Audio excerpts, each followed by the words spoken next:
tarde aí, pessoal.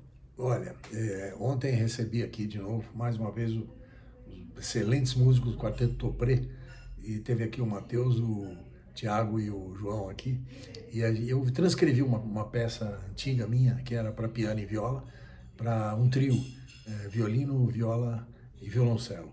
E a interpretação deles foi espetacular. Então confira aí a interpretação dos três dessa peça, Labirinte, sonatina em sol menor, e eu espero que vocês gostem aí. Um abraço.